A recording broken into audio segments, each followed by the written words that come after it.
Hai semuanya, jadi di video kali ini aku bakal bahas gimana aku memulai usaha thrift shop atau jual baju atau barang bekas.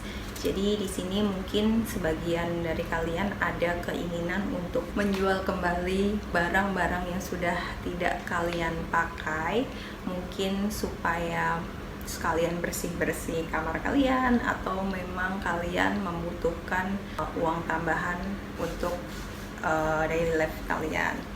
Nah, untuk hal pertama yang harus kalian lakukan adalah ketika kalian sudah punya niat untuk berjualan, segera lakukan niat itu. Menjual kembali barang-barang yang masih layak. Ada beberapa barang baru yang mungkin tidak sesuai dengan keinginan kita atau sudah tidak sesuai ukurannya. Kalian bisa menjual kembali barang tersebut. Satu sisi kalian bisa membersihkan barang-barang tidak terpakai dari lemari kalian. Di sisi lain kalian mendapatkan keuntungan dari penjualan barang tersebut. Nah, untuk bisnis thrift shop ini nantinya akan ada dua pembagian.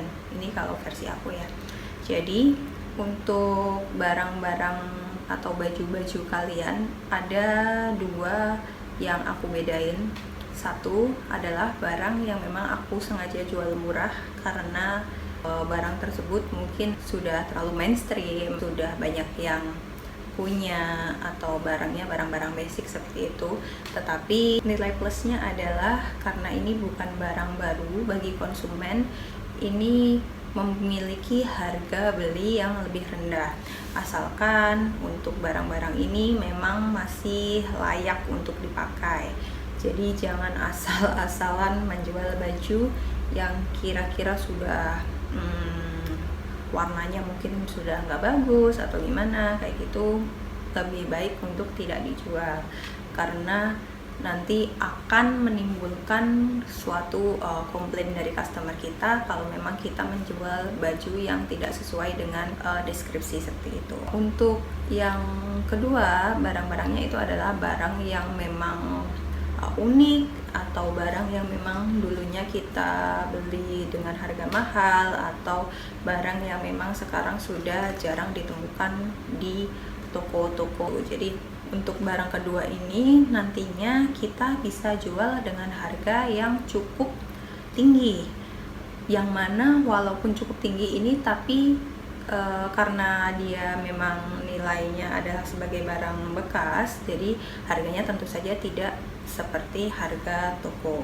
Nah, nantinya ketika kalian sudah membagi dua bagian barang-barang itu, kalian melakukan photoshoot baju-baju tersebut. Nah, di sini peran kalian yang sangat dominan. Karena apa? Kalau kalian membeli, pasti kalian lihat gambar-gambarnya, kalian pengen lihat detailnya, kalian pengen lihat material pakaiannya itu dari apa. Ketika kalian melakukan photoshoot baju-baju tersebut, itu harus dibuat semenarik mungkin. Sebisa mungkin jangan dibuat hanya sekedar kalian taruh di ranjang terus kalian foto seumpama, atau kalian hanya gantung kalian foto. Nggak masalah sih kalau kalian bisa ngedit kayak gitu, jadi nanti tetap jatuhnya bagus, itu tidak masalah. Tapi lebih baik lagi kalian cari referensi photoshoot barang atau pakaian yang bagus, jadi nanti kalian bisa tahu, oh ini kira-kira gimana ya aku foto angle-nya kayak gitu. Jangan lupa kalian juga memberikan foto detailnya di slide-slide selanjutnya. Untuk yang ketiga, kalian bisa membuat akun Instagram baru, atau kalau kalian memang punya akun Instagram lama tetapi tidak pernah dipakai, kalian bisa pakai itu. Yang penting mulai Instagram dari awal. Jadi hapus semua postingan jika memang kamu sudah pernah memposting sesuatu di akun tersebut. Kalau memang baru, berarti buatlah se-fresh mungkin. Kalian bikin desain foto profil, desain toko kalian. Jadi walaupun itu barang-barang bekas, toko kalian itu tetap terlihat meyakinkan untuk para konsumen untuk membeli. Nantinya ketika kalian sudah mempunyai akun Instagram, kalian tidak perlu takut dengan jumlah followers kalian. Followers akan datang dengan sendirinya seiring berjalannya toko kalian. Kalaupun kalian pengen memulai toko tersebut dari 0 followers, it's okay. Jadi nanti kalian tetap posting foto katalog baju-baju atau barang-barang bekas yang kalian pengen jual. Nah, nanti di situ buatlah semenarik mungkin. Seumpama kalian pengen dengan tema warna-warna pastel. Nah, jadi nanti kalian buatlah semenarik mungkin gimana si katalog kalian ini nanti bertemakan pastel. Jadi orang lihatnya pun tertarik, wah lucu nih kayak gitu. Atau seumpama kalian memang udah punya ide buat tema apa, streetwear atau apa kayak gitu. Nanti kalian bisa buat itu semenarik mungkin. Kalau seumpama orang-orang lihat Instagram kalian, lihat effort yang diberikan penjual untuk mendesain Instagram tersebut, pasti orang-orang akan berpikir kalau memang toko kalian ini layak untuk dibeli. Maksudnya kayak mereka nggak akan berpikir dua kali apakah ini menipu atau enggak ya. Karena kalau Instagram penipu itu kebanyakan mereka nggak mau susah, jadi mereka asal comot sana sini dan tara, mereka langsung jualan seakan-akan itu semua milik mereka. Sedangkan ini enggak. Kalian kalau memang ada niat buat bikin desain, itu pasti effortnya kelihatan. Lebih menarik atensi publik aja sih. Nah, untuk yang ketiga, promosikan barang-barang kalian. Pertama mungkin lewat akun pribadi kalian, bisa akun Instagram, akun Twitter, akun Facebook dan lain-lain. Nah, di sini untuk akun Instagram kalian, akun pribadi, kalian kan sudah punya postingan di akun jualan kalian. Nanti mungkin bisa diambil salah satu untuk di-share di story. Nah, orang-orang itu atau seenggaknya itu kalau aku jadi konsumen ya, itu lebih suka ketika ada orang meng-quote postingan, jadi dia kayak nge-share postingan ke story, itu rasanya kayak pengen lihat apa sih itu kayak gitu. Cuman kalau seumpama di share-nya di feed itu kayaknya nggak terlalu menarik perhatian konsumen. Ini hanya dari pengalaman aku aja sih. Kalau seumpama ternyata kalian ngerasa kalau kalian suka lihat iklan di feed lebih menarik, ya kalian coba aja. Tapi menurut aku story itu lebih menarik. Aku kan tadi sempat nyebutin untuk promosi di akun-akun sosial media seperti Instagram atau Twitter. Nah, aku punya tips untuk yang pengen berjualan di Twitter. Kalian nanti bisa masuk ke base Twitter khusus jualan, karena di Twitter itu ada kayak auto post dari base jualan yang bisa kalian manfaatkan. Biasanya di situ kalian free, asalkan kalian sudah di follow back oleh adminnya seperti itu. Jadi nanti kalian tinggal mengirimkan manifest tersebut ke DM si akun Twitter tersebut, nanti akan auto di post. Jadi di situ efektif untuk menarik pelanggan kalau desain kalian, sekali lagi kalau desain kalian menarik. Jadi kalau pengalaman aku dulu sering saya ngeposting sih kayak sehari 3-5 kali ngeposting di base. Cuman ya jangan banyak-banyak, takutnya nanti kalian spam dan juga bisa di unfollow oleh admin fanbase-nya, karena biasanya kalau kayak gitu tuh strict. Jadi ketika kalian sudah mengumpulkan beberapa konsumen, beberapa profit dari penjualan kalian, nanti kalian bisa melakukan iklan di Instagram. Nah, untuk iklan di Instagram sendiri, aku waktu itu mencoba-coba. Aku sih waktu itu lihat dari YouTube juga ya, gimana sih cara beriklan di Instagram. Jadi kalau sampai kalian pengen juga, kalian bisa cek YouTube-nya, karena jujur aku masih belum bisa nerangin detail untuk beriklan kayak gitu. Ketika aku beriklan di Instagram, aku cuman mencoba 1 hari dulu. Seumur 1 hari aku kasih budget katakanlah 50.000. Gimana nih feedbacknya dari beriklan di Instagram tersebut? Setahu aku waktu itu aku pernah baca pengguna Instagram di Indonesia itu terbesar keempat kalau nggak salah ya. Dan juga pengguna Instagram itu sekitar 40%-nya orang-orangnya itu suka berbelanja dari postingan-postingan yang ada di Instagram. Jadi mereka lihat postingan penjualan di Instagram, nah mereka klik dan mereka bakal belanja di situ. Kayak gitu. Jadi itu sangat ampuh buat kalian yang pengen menaikkan omset. Di sini untuk beriklan di Instagram sendiri, aku nggak langsung dapat banyak konsumen karena waktu itu awal-awal percobaan memang ya ada kayak satu orang yang nyantol di jualan aku, tapi beberapa hari kemudian aku coba lagi sampai akhirnya aku pasang budget kayak buat 1 minggu gitu, 500.000 buat 1 minggu. Ya emang itu akhirnya aku pakai uang-uang yang aku kumpulin plus aku pakai gaji aku sedikit buat beriklan itu. Tapi kalian harus tahu, hasil dari beriklan di Instagram itu sangat ampuh. Karena di sana orang-orang yang suka lihat Shopee, seumpama suka lihat baju ini baju itu, mereka itu akan dapat iklan-iklan dengan tema atau dengan jenis jualan yang sama. Kalau mereka sering lihat baju, lihat thrift shop kayak gitu, pasti iklan kamu bakal muncul juga di Instagram mereka. Mungkin nggak yang sebanyak itu, tapi ada.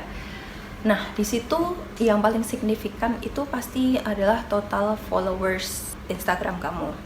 Setelahnya nanti pasti banyak DM seperti itu. Nah, dulu di situ aku omset penjualan di bulan pertama. Oh, FYI, aku pasang Instagram itu sekitar setelah 2 minggu aku jualan. Jadi 2 minggu awal itu aku dapat sekitar 4 produk yang terjual. Nah, satu produk aku itu harganya macam-macam sih, ada yang under 50.000, ada yang under 100.000.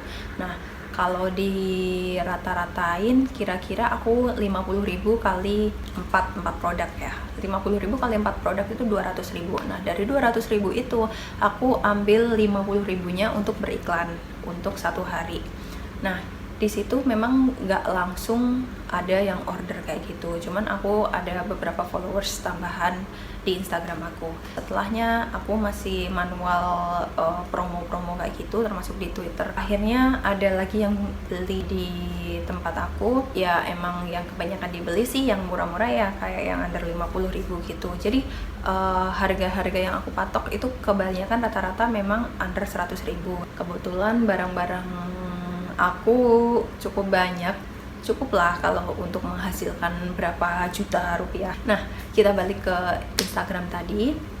Setelahnya aku mulai ambil yang 1 minggu, sekitar aku kasih budget itu sekitar 500.000. Nah, di situ mulai nih banyak yang follow aku, banyak yang DM dan juga WhatsApp untuk order. Nah, di 1,5 atau katakanlah 2 bulan orderanku itu sudah 3 jutaan. Nah, itu tuh tadi dari nol modal ya. Jadi tadi itu dari hanya jualan baju bekas itu sudah ya pokoknya jutaan lah. Nah, gimana sih kok bisa sampai segitu? Ya karena jualan aku yang under 50.000, katakanlah seumpama aku rata-rata 40.000 ya aku jualnya. 40.000 itu banyak sekitar 10 sudah kejual, itu aja udah 400.000. Nah, sedangkan aku punya lagi baju-baju yang under 100.000. Aku rata-ratain ya, katakanlah 70.000 itu aku ada beberapa baju, lalu ditambah teman-teman aku yang bantuin aku buat jual baju-baju mereka. Jadi dari itu under 70.000 itu dikalikan sekitar 25 baju terjual, 19 jutaan, 1 juta 900-an kan.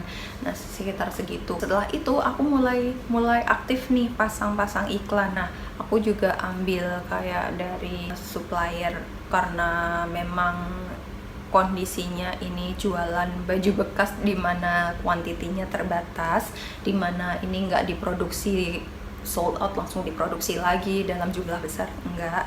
Jadi aku ambil supplier. Jadi di situ Aku beli juga bundling gitu, aku beli bundling yang dengan harga murah. Nah nanti aku jual lagi, aku foto-fotoin lagi kayak gitu. Kan kalau seumpama kalian beli bundling atau beli dari orang lain, mungkin foto sebelumnya sudah ada. Nah kalian bisa comot dari foto orang yang kalian beli itu, nanti kalian jual lagi seperti itu. Jadi aku beli bundling untuk dijual lagi, aku beli bundling untuk dijual lagi. Untuk bundlingnya sih macam-macam ya harganya, tergantung baju-baju juga yang dijual. Nanti gimana caranya biar kalau masuk di aku foto semenarik mungkin. Kadang aku pakai, kadang aku taruh di hanger kayu gitu yang terlihat estetik kayak itu. Itu sih untuk gimana kita beriklan dan gimana biar jualan kita selalu laku. Karena iklan-iklan apalagi di Facebook dan Instagram itu memang platform terbesar. Dijamin tanpa endorse ke artis pun pasti akan ada kenaikan omset yang cukup signifikan, tergantung kalian memodali iklan itu berapa. Nanti kalau memang baju-baju kalian habis, ambil aja bundling dari Shopee atau dari platform e-commerce lain, kalian nanti bisa jual ulang. Oh ya, by the way, untuk yang kalian jual nggak cuma baju-baju aja ya, kalian bisa jualan tas, bisa jualan sepatu, asalkan semua itu masih bagus dan layak pakai. Termasuk kalian bisa jual merch K-pop. Dari aku sendiri, merch K-pop itu termasuk salah satu yang untungnya terbesar. Jadi ada beberapa merch yang udah nggak aku pakai, ada beberapa album-album yang aku pengen jual karena waktu itu emang desakan ekonomi kayak gitu. Jadi aku jual. Kalau album itu kan aku bisa jual kayak 100.000 lebih lah. Nah katakanlah aku punya banyak album, aku punya sekitar 10 album. Nah itu aja udah hasilnya 1 juta. Walaupun memang itu harganya rugi dari harga aku beli dulu, tapi menurutku album atau merch K-pop itu investasi. Jadi kalian masih bisa jual kembali dengan harga cukup tinggi. Itu. Nah itu tips dari aku. Aku memang belum menjadi seller yang besar karena memang apalagi untuk saat ini aku benar-benar ngurangin karena kerjaanku lagi hektik-hektiknya. Jualan aku memang cukup slow lah untuk sekarang-sekarang. Mungkin untuk kalian yang pengen memulai bisnis thrift shop, jangan takut nggak laku, jangan takut mencoba. Kalian bisa jadi apa yang kalian inginkan. Yang penting kalian niat, usaha, dan lakukan saat itu juga. Thank you for watching. Semoga bisa seenggaknya memberi gambaran ke kalian yang ingin memulai bisnis online shop. Semoga jualan kalian laku dan kalian selalu semangat. Bye bye.